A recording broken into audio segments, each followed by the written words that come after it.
Hello दोस्तों, welcome back to my channel. मेरे channel पे आप सबका बहुत बहुत स्वागत है। आज मैं फिर आपके बीच एक वीडियो लेकर के आया हूँ और आज मैं जिस टॉपिक पे बात करने वाला हूँ बहुत ही महत्वपूर्ण टॉपिक है। जो मेरे स्टूडेंट्स हैं जो यूपी बोर्ड की परीक्षा देने जा रहे हैं, चाहे वो हाई स्कूल के हों या इंटरमीडिएट के हों, वो लोग इस वीडियो को एक एक पॉइंट ध्यान से आप लोगों को सुनना है, क्योंकि मैं भी एक स्टूडेंट्स रहा हूँ। मैं चाहता हूँ कि जो परेशानी, जो दिक्कत मेरे साथ आई थी या मेरे दोस्तों के साथ आई थी, वो परेशानी आपके साथ ना आए।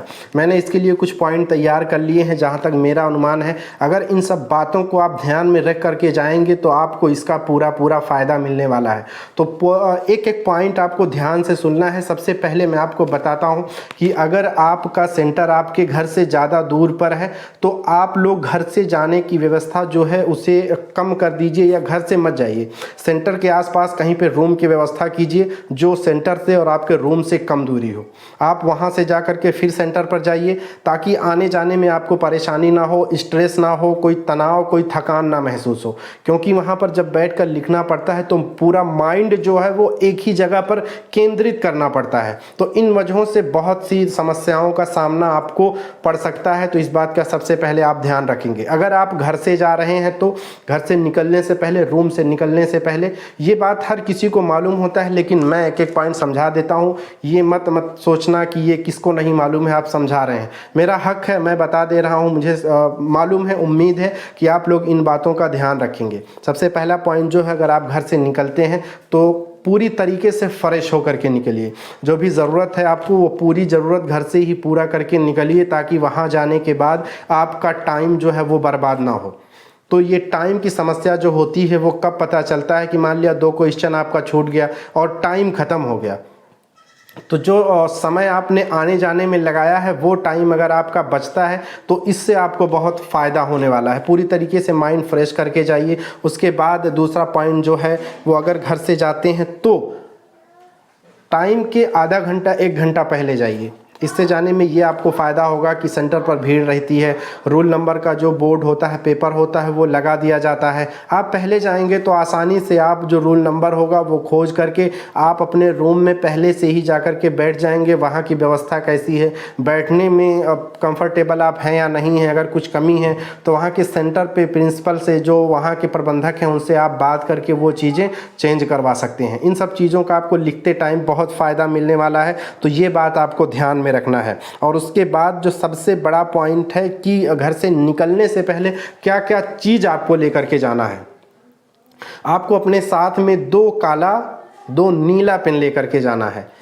आपको सिर्फ 2 ही कलर का पेन यूज़ करना है, या काला और नीला। उसके अलावा किसी कलर का पेन आपको लेकर के साथ में नहीं जाना है। 2 एक्स्ट्रा पेन रखेंगे। कोई कलम ख़राब होता है, कुछ दिक्कत हुआ तो दूसरे पेन का यूज़ आप उसके बाद ही कर सकते हैं। और पेन जो लेकर के जाएंगे उसमें आपको स्केच या जेल पेन लेकर के नहीं जाना है, क्योंकि आप अगर लिखेंगे जेल पेन से या स्केच से तो आपके लिखने के दूसरे टाइम अगर आप लिखते हैं, अगर मान लिया आपने यहाँ लिखा है तो यहाँ पे उसका कलर जो है वो आ जाएगा, तो इसमें आपके नंबर कट सकते हैं, आपकी लिखावट जो है वो ख़राब हो सकती है। इस बात का आप बहुत अच्छी तरीके से ध्यान रखेंगे। और उसके बाद आप अगर वहाँ जाते हैं तो ऐसा कपड़ा पहनिए कि वहाँ बैठने पर आपको कम्फर्टेबल फील हो। मूव अगर करते हैं आप लिखते टाइम, किसी की आदत होती है जिस्म हिलाने की या पैर हिलाने की, तो इसमें अगर आप कंफर्टेबल हैं तो ही अच्छी तरीके से पेपर लिख पाएंगे। तो कपड़ा जो आपका होगा वो पूरी तरीके से कंफर्टेबल होगा। थोड़ा ढीला कपड़ा पहन करके जाएंगे ताकि आपको उठने में, बैठने में, लिखने में किसी तरीके की कोई परेशानी ना हो। ये बातें जो एक एक पॉइंट है वो आप बहुत अच्छी तरीके से दिमाग में बैठा लेंगे। और उसके बाद अगर आप घर से ये सोच करके निकल रहे हैं कि चलेंगे, वहाँ पर कोई चिट हुआ, कोई पेपर हुआ जो आप साथ में ले करके जाएंगे, तो ये आप अपने जहन से निकाल दीजिए, क्योंकि सेंटर पर वीडियो कैमरास लगे होते हैं। अगर वहाँ छोटी सी गलती की वजह से आपकी 1 नंबर 2 नंबर को पाने के लिए अगर आप इतनी बड़ी गलती करेंगे तो आपका 1 साल 2 साल की मेहनत जो है वो बर्बाद हो जाएगी। अगर ऐसी कोई व्यवस्था होती है तो जो सेंटर होता है वहाँ पे कुछ लोग करवा देंगे, लेकिन ये आप पूरी तरीके से नकल पर ही डिपेंड होकर के आपको नहीं जाना है। ये बात आप जहन में बैठा लीजिए। कैमराज लगे होते हैं, अगर आप पकड़े जाते हैं तो फिर आपको आपका 1 साल 2 साल जो है वो पूरी तरीके से बर्बाद हो जाएगा। ये छोटी छोटी पॉइंट है, आपको बहुत अच्छी तरीके से अपने दिमाग में बैठा लेना है। और इसी तरीके से आपको, अगर मान लिया आपको जैसे आप वहाँ बैठते हैं, आपको उसके बाद क्या मिलने वाला है, पहले आपको मिलेगा पेपर और कॉपी। तो पेपर जो आपको मिलेगा वो पहले आपको ध्यान से पूरा पेपर पढ़ लेना है। उस पर लिखा रहता है कि जो 15 मिनट पहले का दिया जाता है वो पेपर पढ़ने के लिए दिया जाता है। तो ऐसा नहीं है कि आप अगर पेपर पढ़े, पहला क्वेश्चन आपको आता है तो आप तुरंत लिखना शुरू कर देंगे, ऐसा नहीं है।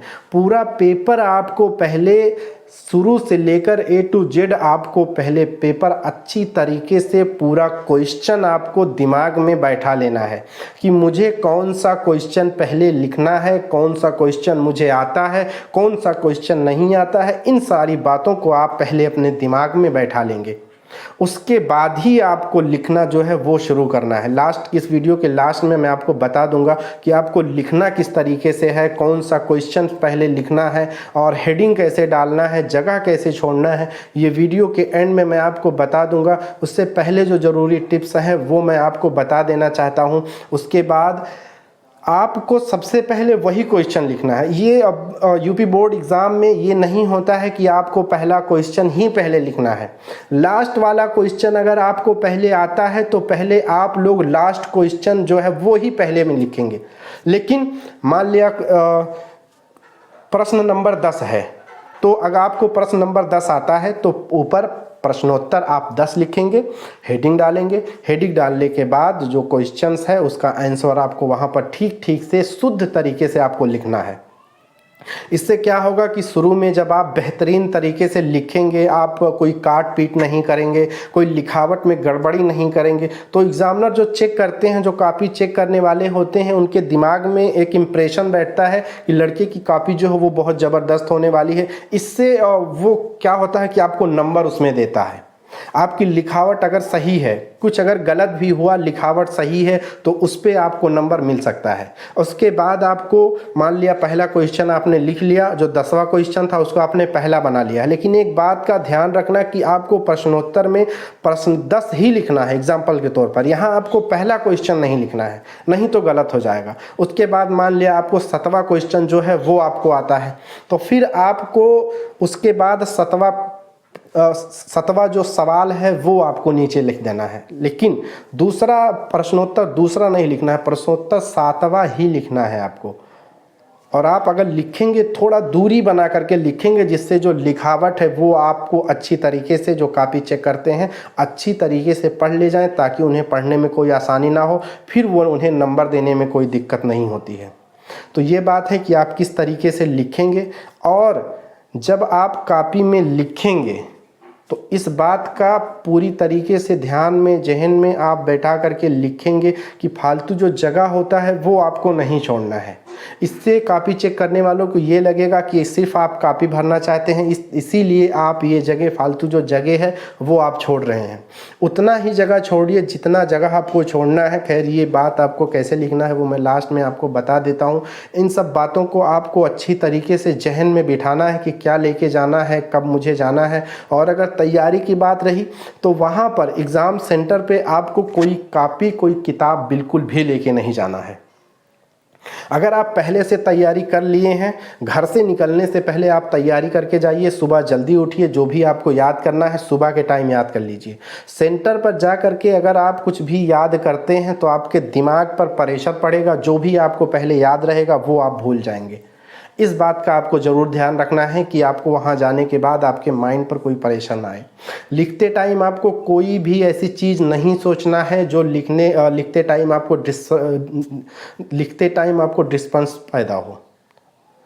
इस बात का आपको बिल्कुल ध्यान रखना है। डिस्टर्बेंस वहाँ पे बिल्कुल भी नहीं लाना है। आपके दिमाग को बिल्कुल फ्रेश रखना है और अच्छी तरीके से शांतिपूर्वक आपको जो भी क्वेश्चन आता है पहले वो लिखेंगे, थोड़ा दूरी पर बना करके लिखेंगे और साफ साफ लिखेंगे। काट पीट तो बिल्कुल भी नहीं करना है आपको।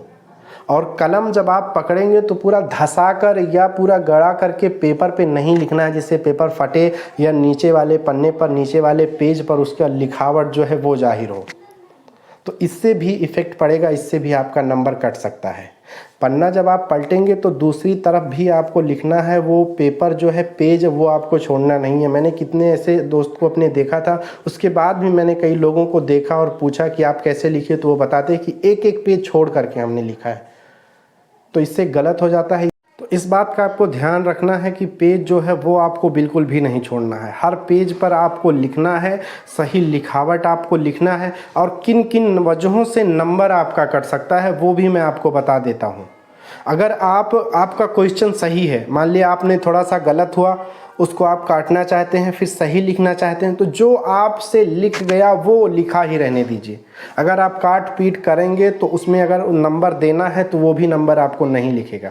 और जो मैं बात अब बताने जा रहा हूँ वो एकदम बिल्कुल आपको अपने दिमाग में बैठा लेना है। इससे उन स्टूडेंट्स को भी फ़ायदा होगा जिन्हें मान लिया जो स्कूल नहीं गए हैं, जो घर से रहकर ही पढ़ाई करते हैं, जो फॉर्म भरकर पढ़ाई करते हैं। ये बात उनके लिए सबसे महत्वपूर्ण है। इस बात को उन्हें उन स्टूडेंट्स को अपने दिमाग में बैठा लेना है कि क्वेश्चंस पेपर मुझे कितना छोड़ना है, कितना लिखना है। मान लिया आपको 10 क्वेश्चंस आपको लिखने हैं, उनमें से सिर्फ आपको 4 ही क्वेश्चन के आंसर्स मालूम है, 6 के नहीं मालूम है। तो क्या करते हैं कि लोग 4 मालूम है 4 लिखकर चले आते हैं, 6 जो क्वेश्चंस वो छोड़ देते हैं। आपको ये गलती बिल्कुल भी नहीं करनी है। आप यकीन मानिए कि अगर 10 क्वेश्चंस है, 10 क्वेश्चंस में आप अगर पूरा लिख करके आते हैं, जो भी आपके दिमाग में आता है, मान लिया टॉपिक आम का है, आप अगर अमरूद का टॉपिक लिख करके आएंगे तो भी उसको आपको वहाँ पर नंबर मिलेगा। एक एग्जांपल मैं आपको देता हूँ। मान लिया 10 नंबर का 5 नंबर का जो है वो क्वेश्चंस है, अगर आप छोड़ देते हैं तो एग्ज़ाम जो वहाँ पर कॉपी चेक करने वाला होगा उसके निगाह में वो क्वेश्चन तो है ही नहीं, उसके सामने दिखा ही नहीं, उस पर नंबर क्या देगा। अगर आप वहाँ कुछ भी लिख करके आते हैं, 5 नंबर का क्वेश्चंस है, अगर आप वहाँ गलत सही जो भी लिख करके आते हैं तो 5 में वो 1 नंबर 2 नंबर आपके लिखावट पे दे देगा। ये बात आपको अपने दिमाग में बैठाना है कि क्वेश्चंस आपको एक भी क्वेश्चंस नहीं छोड़ना है। अगर आप क्वेश्चंस नहीं छोड़ते हैं, जो भी आपके दिमाग में आता है वो लिख देते हैं, तो वहाँ पर आपको नंबर मिलने वाला है, वो नंबर आपका कहीं नहीं कटेगा। तो ये सबसे महत्वपूर्ण बिंदु है मेरे वीडियो का कि आपको कोई भी क्वेश्चंस नहीं छोड़ना है। मैं अपना एग्जाम्पल देता हूँ। मैं फिजिक्स में बहुत ही कमज़ोर था, फिजिक्स मुझे बिल्कुल भी नहीं आता था। फिजिक्स का जब टाइम होता तो मैं सबसे पीछे वाले बेंच पर वहाँ जा कर के मैं सो जाता था। इतने अच्छे टीचर थे फिजिक्स पढ़ाने वाले, इतने हमारे एरिया के सबसे टॉप के टीचर हैं वो। उनके समझाने पर भी क्योंकि मुझे इंटरेस्ट था ही नहीं फिजिक्स में, मैं बायो का स्टूडेंट था। हाई स्कूल इंटर में मेरा बायो का जो 92 नंबर आया था। बायो मुझे बहुत अच्छी तरीके से तैयार था, फिजिक्स में मेरा कोई इंटरेस्ट नहीं था। लेकिन आप यकीन नहीं करेंगे कि फिजिक्स में भी मुझे 89 नंबर मिले थे। क्वेश्चंस मुझे पास मार्क भी मुझे नहीं आता था कि मैं उसमें 20 नंबर 30 नंबर जाके लिख दूं। मैंने 1-2 जो मेरे आसपास दोस्त बैठे थे उन्होंने भी मुझे नहीं बताया, क्योंकि जो सेंटर हमारा जहाँ गया था वो पहले ब्लैक लिस्ट में था। ब्लैक लिस्ट में हटने के बाद पहला सेंटर जो था वो हमारा सेंटर, हम लोगों का सेंटर गया था। तो वहाँ का जो व्यवस्था, वहाँ के जो व्यवस्थापक थे वो पूरी तरीके से एकदम स्ट्रिक्ट थे। वो चाहते नहीं थे कि फिर से हमारा स्कूल जो हो ब्लैक लिस्ट में, इसीलिए पूरी व्यवस्था जो थी वो जो बहुत ज़बरदस्त थी। मेरे दिमाग में जो मेरे टीचर्स थे, जो मेरे वहाँ के प्रिंसिपल थे, उन्होंने एग्ज़ाम के पहले एक बात बताई थी कि अगर आपको किसी भी पेपर में किसी भी सब्जेक्ट में क्वेश्चन नहीं आता है तो भी आपको कुछ ना कुछ लिख करके आना है वहाँ पे। उन्होंने यहाँ तक कहा था कि अगर आपको नहीं आता है तो आप कोई कहानी लिख करके चले आइए, फिर भी वहाँ आपको नंबर मिलेगा। तो वो कहानी वाला सब्जेक्ट था नहीं, मुझे लिखना था, वहाँ पर कुछ सवाल न्यूमेरिकल था वो लिखना था। तो मैंने लिखा अपने दिमाग से कुछ ना कुछ वहाँ पर लिख दिया था। केमिस्ट्री का जो न्यूमेरिकल था वो दिमाग में बैठाया और उसी के बेस पर मैंने क्वेश्चन जो है वो सॉल्व करना शुरू कर दिया था। थ्योरी जो थी वो मेरी बहुत मजबूत थी, मेरे याद करने की क्षमता जो थी कोई चीज़ अभी भी बहुत तेज़ है। एक टॉपिक अगर मैं दिमाग में बैठा लेता हूँ तो मैं ये कोशिश नहीं करता हूँ कि पॉइंट टू पॉइंट मुझे लिखना है, मैं पॉइंट टू पॉइंट नहीं लिखता हूँ। पहले समझ लेता हूँ कि इस टॉपिक का मेन अर्थ क्या है, फिर उस टॉपिक को देख करके अपने दिमाग में एक ऐसा चीज़ बनाता था कि यही चीज़ मुझे लिखना है, उसके हिसाब से मैं लिखता था। तो इससे जो मेरी याद करने की क्षमता थी वो बहुत ज़बरदस्त हो गई थी। कोई चीज़ अगर मैं याद करता था तो याद करने के बाद मैं तुरंत ही उसे पढ़ने के बाद तुरंत ही याद करने नहीं बैठ जाता था। पहले उसे मैं 2 बार 3 बार लिखता था। जब मुझे लिखने में कोई रुकावट नहीं आती थी उसके बाद मैं पढ़ता था फ्रेश माइंड होकर के। इस तरीके से मुझे बहुत जल्दी कोई चीज़ याद हो जाता था। तो पास करने का जो मार्क था वो मार्क्स मैंने थ्योरी से कर लिया था। मुझे उम्मीद हो गया था कि मैं फ़ेल होने वाला नहीं हूँ उसमें। उसके बाद जो न्यूमेरिकल था भाई, मैंने लिखना चालू किया था। मैंने फिजिक्स का, सिर्फ फिजिक्स में 2 पेपर मैंने लिया था, 2 कॉपी, सॉरी, मैंने 2 कॉपी फिजिक्स में लिया था, दोनों कॉपी मैंने फुल कर लिया था। बायो में मेरा जो टोटल नंबर आया था वो 92 आया था और फिजिक्स में 89 नंबर मेरा आया था। जब मैंने देखा था मेरा दिमाग चकरा गया था कि ये कैसे हो गया। कॉपी चेक करने वाले जो होते हैं उन्हें सिर्फ आपकी कॉपी फुल चाहिए, आपकी कॉपी भरी होनी चाहिए, इससे आपको बेनिफिट मिलने वाला है। मैं बार बार यही कहूँगा कि आपको कोई भी क्वेश्चंस नहीं छोड़ना है। 12 क्वेश्चंस अगर है, 10 अगर हल करने के लिए दिया है तो आपको 10 क्वेश्चन पूरा लिख करके आना है। जो क्वेश्चन आपको पहले आता है उसे आप पहले लिखेंगे, जो क्वेश्चन नहीं आता है उसे आप लास्ट में लिखेंगे, लेकिन लिखावट जो है वो कमी नहीं होनी चाहिए। ऐसा नहीं है कि आप शुरू में सही लिख देंगे, उसके बाद लास्ट में आप वहाँ जा कर के लिखावट जो है टेढ़ा मेढ़ा या कुछ कर देंगे। लिखावट बहुत मायने रखती है किसी भी एग्ज़ाम में, बोर्ड एग्ज़ाम में लिखावट बहुत मायने रखती है, खास करके थ्योरी में। न्यूमेरिकल हुआ, गणित का, मैथ का अगर सवाल क्वेश्चन आंसर हुआ, उसमें लिखावट मायने नहीं रखती है, लेकिन थ्योरी में लिखावट बहुत ज़्यादा मायने रखती है। तो ये नए स्टूडेंट्स के लिए बहुत बड़ा, बहुत अच्छा टिप्स है। इस बात को आप फॉलो करके जाइए। यकीन मानिए, अगर आप मेरी वीडियो देख करके, मेरी वीडियो पर अमल करके आप जाके वहाँ क्वेश्चंस लिखते हैं तो आप मेरे वीडियो में आकर कमेंट करके आप मुझे ज़रूर बताएंगे कि आपने जो बात बताई थी वो बिल्कुल सत्य हुआ है। तो आपको कोई भी क्वेश्चन छोड़ना नहीं है, वहाँ पर पॉइंट टू पॉइंट आपको लिखना है, बढ़िया से आपको हेडिंग डालना है, लिखावट आपको अच्छी तरीके से लिखना है। और क्वेश्चंस जो होते हैं, जो प्रश्न होते हैं, वो प्रश्न आपको नहीं उतारना है वहाँ पे, प्रश्न आपको वहाँ पर नहीं लिखना है, सिर्फ आपको उत्तर लिखना है। आपको टाइम बचाना है वहाँ पर, तो टाइम का भी आप ख्याल रखेंगे, टाइम भी आपको वहाँ पर ख़राब नहीं करना है। जो चीज़ें लिखनी हैं, जो महत्वपूर्ण चीज़ें लिखनी हैं, वो आपको सिर्फ वहाँ पर लिख देनी है, टाइम आपको बर्बाद नहीं करना है। तो आगे वीडियो में आपको बताने वाला हूं कि आप किस तरीके से लिखेंगे, किस तरीके का हेडिंग डालेंगे। अगर आपको पेपर जो कॉपी है वो मिलता है तो आपको वहां पर क्या क्या चीज़ें लिखनी है, वो सारी बातें मैं इस वीडियो में आपको बताने वाला हूं। वीडियो में आप लोग शुरू से आखिर तक बने रहिए। ये वीडियो देख करके आपको बहुत ज़्यादा फ़ायदा होने वाला है। अब आपको ध्यान से यहाँ देखना है कि आपको कॉपी पे लिखना किस तरीके से है, क्वेश्चन कैसे डालना है, लिखना कैसे है, कौन से कलर पेन का उपयोग करना है। आपको सिर्फ 2 ही कलर का पेन लेके जाना है, एक काला एक नीला। तो आप लोग यहाँ ध्यान से देंगे। मान लिया हिंदी का पहला प्रश्न अगर आता है कि निम्नलिखित कथनों में से कोई एक कथन सत्य है, उसे पहचान कर लिखिए। 4 ऑप्शन रहेगा जिसमें से एक ऑप्शन सही रहेगा, वो सही वाला ऑप्शन आपको वहाँ पर लिख देना है। 4 ऑप्शन यहाँ पर दिया है। विद्या निवास मिश्र कवि के रूप में प्रसिद्ध हैं। स्कंद गुप्त आचार्य रामचंद्र शुक्ल की नाट्य कृत है। जैनेन्द्र मूलतः डायरी के लेखक हैं। मेरी तिब्बत यात्रा राहुल सांकृत्यायन की कृत है। तो यहाँ पर मान लिया चौथा क्वेश्चन सही है, मेरी तिब्बत यात्रा राहुल सांकृत्यायन की कृत है, तो वो आपको यहाँ लिखना है। ये काले कलर से आपको यहाँ लिख देना है उत्तर 1 का चौथा ऑप्शन सही है। तो चौथे में आपको लिखना है, आपको सही लिखना है। मेरी हैंड राइटिंग सही नहीं है, लेकिन आपको वहाँ पर बहुत बेहतरीन तरीके से लिखना है ताकि जो कॉपी चेक करते हैं उनके दिमाग पे एक अट्रैक्शन पैदा हो। मेरी तिब्बत यात्रा राहुल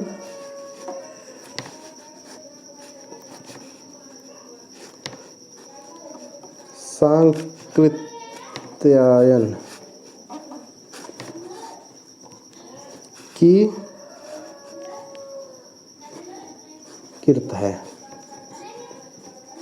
ये वाला आप नीले कलम से ये आपको लिखना है, ये इतना आपको नीले कलम से लिखना है। लेकिन एक बात आपको यहाँ ध्यान देना है कि मेरी तिब्बत यात्रा राहुल सांकृत्यायन, ये वाला ऑप्शन आपको अंडरलाइन कर देना है।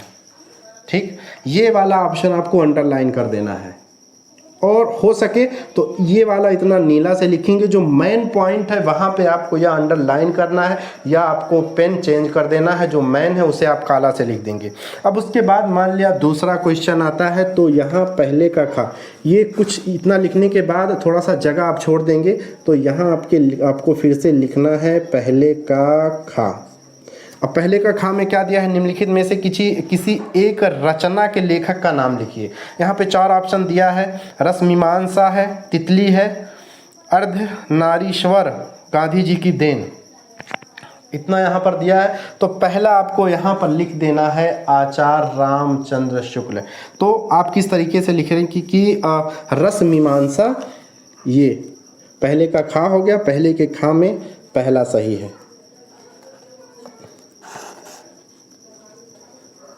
रस मीमांसा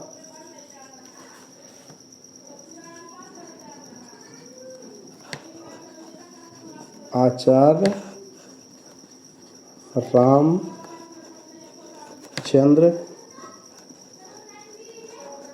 शुक्ल जी। ये आप अगर लिखेंगे तो एक इज्जत, एक रिस्पेक्ट होगा। इससे काफ़ी जो चेक करते हैं उन्हें भी लगेगा कि इन्होंने इन्हें रिस्पेक्ट दिया है। जी की रचना है, रचना है। अब आपको क्या करना है, ये वाला ऑप्शन अगर आप चाहें तो काले कलर से लिख सकते हैं, ये वाला, और अगर चाहें तो आप इसे अंडरलाइन कर सकते हैं। तो इस तरीके से आपको लिखना है। इसी तरीके से आपको हर सवालों का जवाब देना है, सटीक ठीक तरीके से देना है, माइंड पर कोई प्रेशर नहीं डालना है। अगर आप आंसर डालते हैं, अगर आप ये वाला ऑप्शन अगर आप डालते हैं तो यहाँ पर आपको काले कलम का उपयोग करना है। ये वाले जगह पर, इन वाले जगहों पे आपको काले कलर का उपयोग करना है। मान लिया कोई मेन हेडिंग आई, मुख्य हेडिंग आई, मान लिया ये रस मीमांसा है, कोई अगर आपको दर्शित करना है कि ये जो कॉपी चेक करें उनके दिमाग पे एक असर डाले, तो आप उस वाले लाइन को आप इसे अंडरलाइन कर देंगे। जो मेन चीज़ है इसे आप अंडरलाइन कर देंगे। इसे पता चलेगा कि आप क्या दर्शा रहे हैं, आप क्या बताना चाहते हैं, आप क्या लिख रहे हैं। ये बात हुई। अगर मान लिया आप संदर्भ लिखते हैं तो आप संदर्भ ये लिख देंगे। यहाँ पर आप इस तरीके का निशान बनाएंगे, जो भी एक तीर लगाएंगे। यहाँ से आपको फिर नहीं लिखना है, ये यहाँ से आपको नहीं लिखना है। आपको लिखना जो स्टार्ट करना है नीचे वाले लाइन से, यहाँ से इसके नीचे भी जगह आपको छोड़ना है, इसके नीचे भी आपको जगह छोड़ना है। यहाँ से लिखना चालू करेंगे, फिर दूसरी लाइन जो होगी आप यहाँ से लिखना स्टार्ट करेंगे, आप यहाँ से लिखना स्टार्ट करेंगे। अगर किसी कभी किसी रचयिता के आप जीवन परिचय लिख रहे हैं तो मेन जो हेडिंग है, जो मुख्य चीज़ें हैं, वो आपको अंडरलाइन करना है। अगर आप जीवन परिचय लिख रहे हैं तो उनके जीवन की जो मुख्य रचनाएं हैं वो आपको अंडरलाइन करना है।